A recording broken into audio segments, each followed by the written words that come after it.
Hello and welcome to EvilGinger Miniatures, where I'm going to be talking about my going on to the dark side. Well, I occasionally go back and forth the dark side. By dark side, I mean a certain company in Lenton that I'm not going to name. But a while back, a gaming buddy and a sometime commission customer of mine, Mr. John Martin, got into Games Workshop Old World, and I've wanted a dwarf army for a very long time, and I've got Oathmark ones, and I've got I've got CP's very nice dwarves, which are behind me, the Celtic ones, which I really need to do some more work on. But I've been busy clearing up the last of the commission work and generally sorting things out and dealing with the life stuff that's nothing to do with gaming.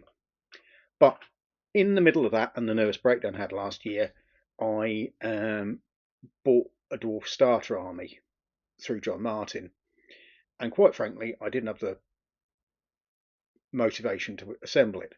So eventually my lovely friend started up Orchid Panda Miniatures, who is basically a painting service, and I'm pointing a lot of commission work in her direction that would have come here. She's mostly a specialist in Games Workshop-y type stuff, but I'm training her to do other things. Expect dragons and things that are joint efforts to turn up on the Etsy shop at some point in the near future, because I've put in the first Reaper order. There will be more of these Reaper orders. They were delayed only by the fact that they closed their UK warehouse down, and they took an awful long time to set up their European warehouse in the Netherlands. Anyway, to get back to the story, I bought a Dwarf Starter Army, and Orchid Panda Miniatures assembled it for me, so I can actually just get on with the painting bit, which is the bit I enjoy most. As far as I'm aware, this is just what's in the Old World Starter Army set. I haven't expanded it that I recall, though given it was got by John Martin, there might be a few bits in there that weren't in the kit that he's just put in there. So we're going to have a look at it. And this is all down to Orchid Panda Miniatures, an excellent little commission assembly and painting service who really needs your business. She's getting mine. What do we have first? We have one of the ornithopters. Now, I always thought dwarf flying machines a bit silly because I like my dwarves sort of Tolkien-esque, but they're old world dwarves from Warhammer, so there's one ornithopter. There's two in the set, and I both had them done up as fighters with their whatever that cannon is on the front, small cannon on the front. But I'm quite chuffed with that. I'm going to be doing a lot of speed paints on these, and because it's going to be a bugger to prime in all of the holes. But we have those. Now, I didn't think this through properly because I should have somewhere to put them.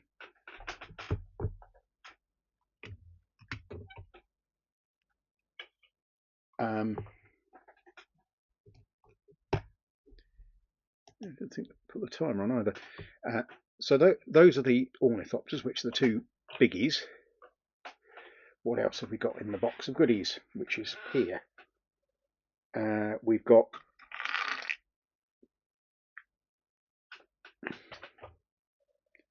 some dwarf crossbowmen, nice variety of those.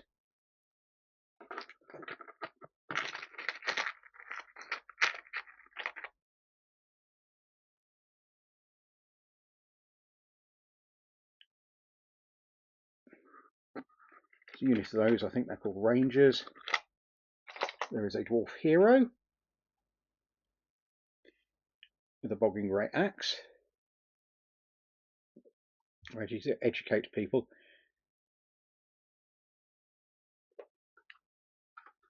And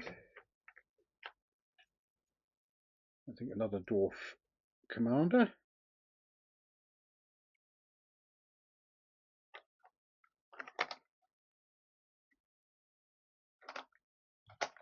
And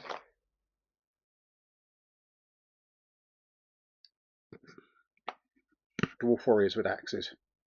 Now these should have shields on them, but as per my normal practice, I asked Orchid Panda to leave the shields off. There's a little pile of them in the corner, which I will fish out and put in a... Oh, they've done the dreadful thing. They've done a really, really bad thing. This is a terrible sculpting error that I hope people bear in mind. Do not ever put hands or arms on the backs of shields. It makes them so much less usable. And anyway, I'm going to fish these out so I don't lose the shields and put them in a bag. And then probably lose the bag, knowing my luck. Let's fish all of these out, shall we? I'll put the keyboard out of the way so I've got some space to do this. And I'll just sort that through. While I talk to you, put the glasses on because I can't see what I'm doing otherwise. And I can confirm they're not from like that, but some of the little bucklers, you can see the hand on the back. And that's a no-no.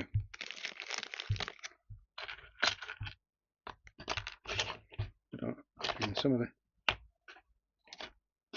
fish, I think they're all neatly stacked in the corner. And when I started fiddling with them, they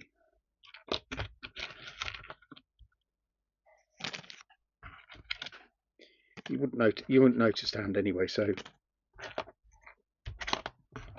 given the positioning of the thing against the body, so all of those. It's a little bag of shields.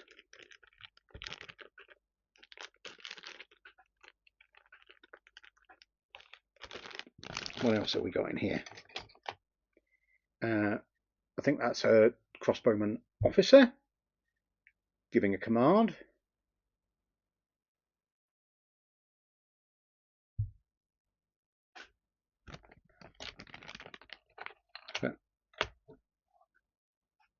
Oh, and one that's cheating because he's got a pistol.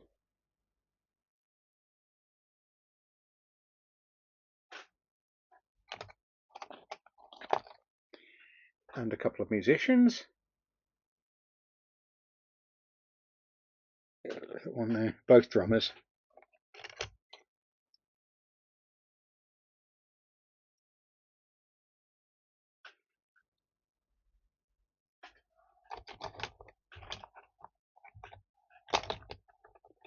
But these are all going to get sprayed.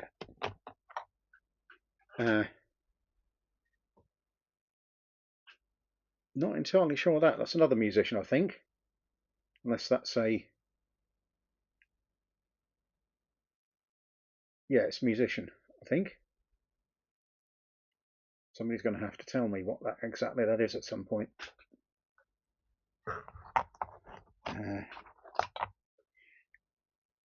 One of the officers, leaders for the infantry.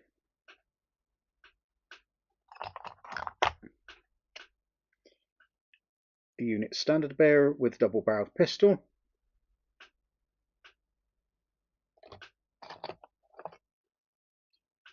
Another unit standard bearer. Gonna have fun painting that, hand painting that, because I like doing my painted flags. They're not particularly brilliant, my hand painted flags, but I'm getting in the practice. And again, another different crossbowman. Little buckler.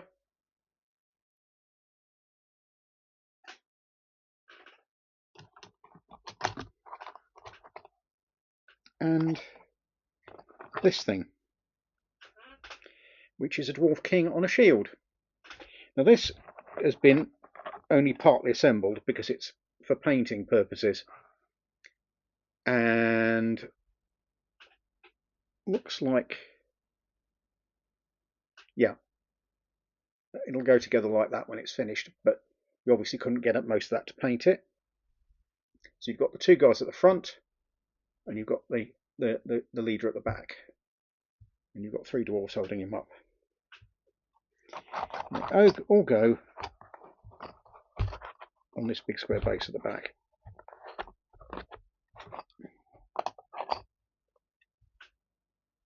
But these were all assembled, and very nicely assembled, by Orchid Panda, and I'm really looking forward to actually putting some paint on these.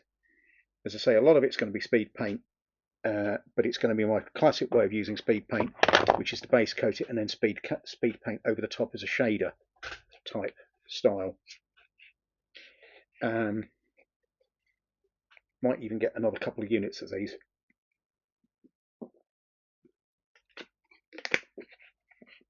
Just for display purposes, because they look rather cool.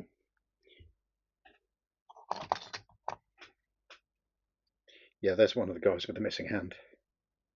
See? But the way the shields fit, it wouldn't have been that difficult to sculpt the hand on the figure and leave it off the shield. But as I say, this is Orchid Panda's work, the assembly, and I'm really pleased with it. For 2 reasons, one of which, I don't like assembling Games Workshop figures. I think they're over complicated and a faff. And 2, it's nice to give a friend some actual work and to build a community of painters who can paint for the people who either can't or don't like painting, because we've got to remember that wargaming is not just a hobby, it's a collection of supporting hobbies, and painting and modelling is one of them. And not everybody likes to do the painting and modelling side. There are people who shockingly like playing the games. So that's my little dwarfs that I teased, and you'll be seeing those getting painted over the next few weeks. As I say, I might actually have to invest in some white spray for these to speed the process along, because if you're going to use speed paints on stuff a lot, you probably want to prime it white, and you're going to have to, given the way I use spray anyway, I'm going to have to spray it, and then I'm going to have to do brush primer in the places where the spray doesn't get, because I've yet to get good at spray. Other things that are ongoing.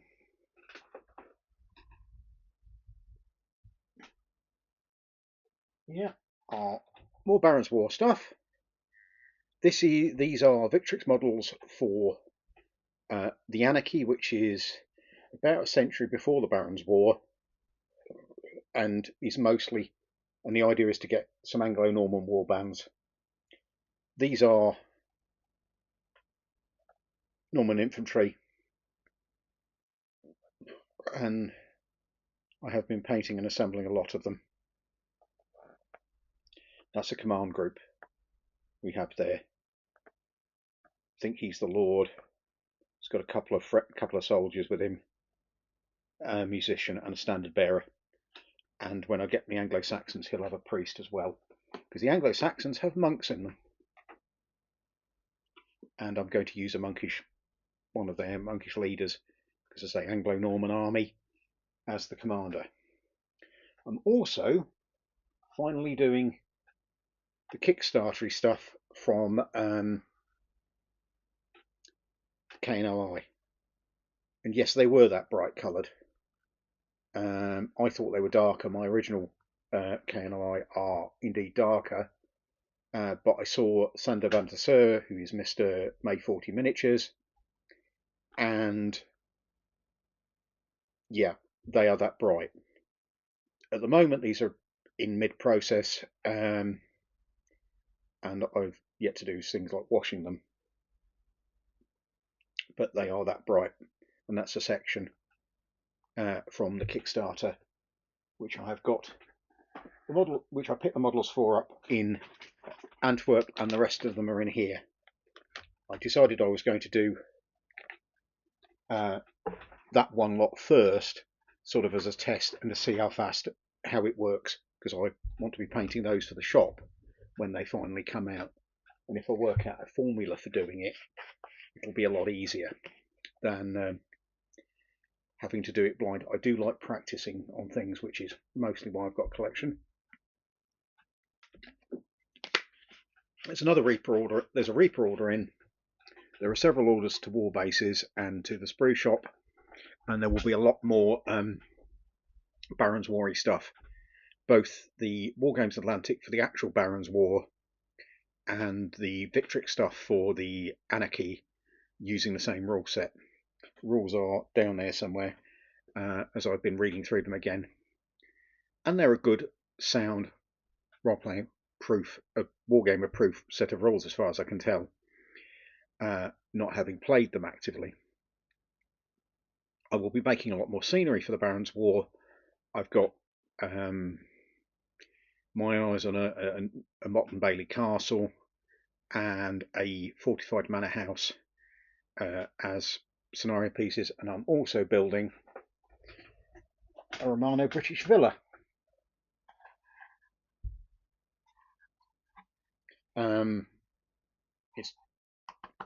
There's a lot more to the villa than this. That's going to have to be done with improvised tiles. I'm doing the interior a bit. I haven't decided quite what to do with that yet. I really ideally want to print out put cardboard floor in there and print out a mosaic. I'm also going to put a bit on the back of here, which is basically going to mirror that, but isn't going to be open. So it's an extra bit. It's got 2 towers that go on the end, and it's got a number of store buildings that go off the side. This is also for the Ars Magica game that I'm going to be running. Well, I am running, and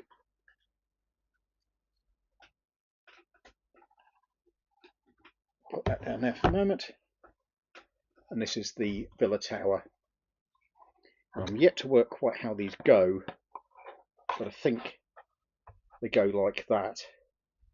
But I might have to fiddle about with the positioning, because this area, this villa is on a plinth because of the hypercaust underneath it, and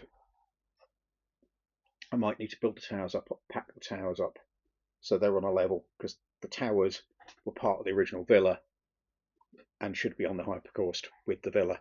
The store buildings will be on another area, and I might need a big base to put the whole thing on when it's all done.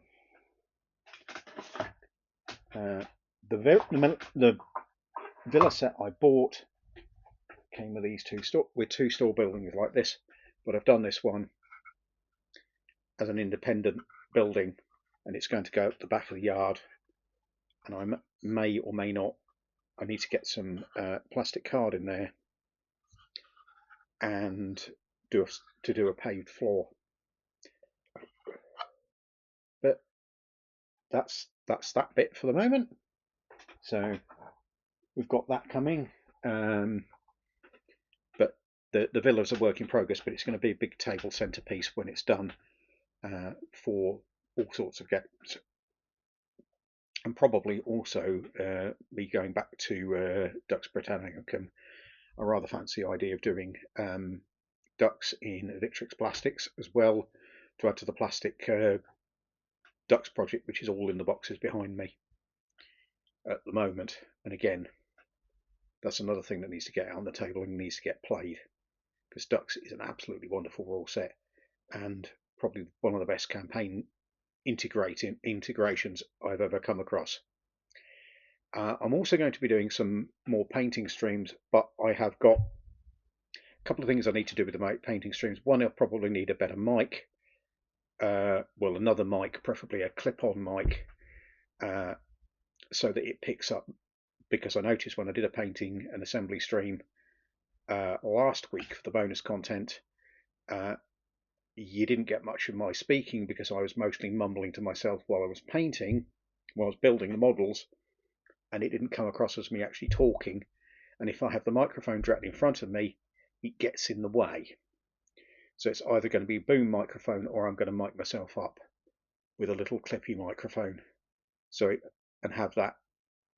I'm also going to get another camera so that you've got the camera on the main screen here and you've got the camera on the side screen here, which looks down, and hopefully I'll get one that I can focus so you can actually get a better look at what I'm doing. So I'm looking into that. So hopefully we can get this much better than it is at the moment, because again, it's all about improvement and hopefully getting this monetized so that I can actually pay a video editor to at least turn some of my videos into works of art as opposed to the bodge jobs that you're having to put up with at the moment. What else have we got on? We've got all sorts of things on. I'm waiting for a large delivery of Army Shader Speed Paint. Sorry, Army Paint Shader, because that's why I'm stuck with the goblins and various other things, because I frankly used everything I've got, and I've got another pile on order. I've got some from Element, and I'm probably going to be ordering some more from Army Painter Direct. I would like to have to be able to stock Army Painter myself, but that's going to take a little bit of saving up, and I've got other things on the list, including a laser cutter, because I'm going to be doing custom bases for myself and possibly fiddle about with some custom buildings. I've got some 3D printing stuff that I need people to do for me when I get them. I'm waiting for a Kickstarter of Arabic building of North African buildings to finish, and when I get the STLs for that, I'll be printing off a load of that and painting them and selling them on the website as painted products. I've not got commercial license for them, but you can actually paint and sell stuff. It's not a license issue, because individual private sellers can do that, so I can manage that one. And if we have a problem, I can always save up and buy the commercial license later. But as I say, I'm not selling them unpainted. I'm going to be selling them painted, based, and modelled. So you've got the buildings come with internals, and they come with all sorts of bits and pieces. So there's going to be a lot of my input into that. So it isn't just me copying stuff. It's me using somebody's stuff, like I do with the war bases stuff, and tarting it up and fitting it into the scenery, and generally making it a lot nicer and integrating it. Might do it on the Sarissa style bases so that it comes together, or I might do it on an individual basis so you can just place it on a battle support. But that's all to come. That's still ongoing, that Kickstarter, and it's been advertised on the EvilGinger group. Have a look up for it, and they do some other scenery sets as well, and they might be worth having a look at. As I say, I don't have any North African scenery, so I thought that would solve my problem with North African scenery, and it would also be something that I could do that would show off. As I say, I've got stuff coming tomorrow. Modelling will be done tomorrow, and we'll just get stuck in with things.